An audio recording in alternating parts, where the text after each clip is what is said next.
Russia has introduced strict new security measures in 3 regions bordering Ukraine in response to a surprise incursion by Ukrainian forces into the KK region earlier this week.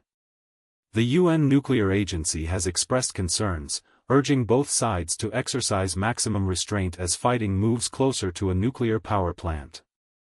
Ukrainian forces reportedly penetrated up to 30 kilometers into Russian territory, with intense fighting near the town of Sudzha.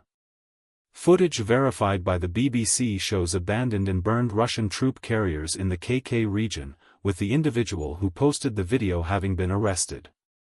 Ukrainian assaults began on Tuesday, catching Russian forces off guard, and several villages have since been seized. Footage from the Ukrainian military appears to show Russian soldiers surrendering.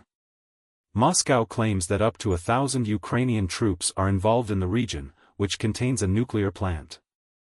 The UN nuclear agency has reiterated calls for restraint, while images of Russian jets bombing their own territory contradict the Kremlin's narrative that the war in Ukraine is proceeding according to plan. President Putin has met with his Security Council, labeling the Ukrainian incursion as terrorism, and Russia is now deploying reinforcements. In response, a Russian missile attack on a supermarket in the eastern Donetsk region has resulted in fatalities, though it is unclear if this was a direct reaction to Ukraine's cross-border assault. Ukrainian emergency services are searching through the rubble for survivors. Meanwhile, Russian civilians have been reacting with fear and anger, with many leaving their homes, a situation that mirrors the experiences of Ukrainians throughout the war.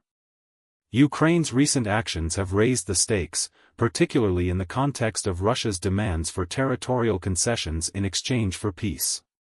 With Ukraine now controlling a portion of Russian territory, the situation remains highly volatile.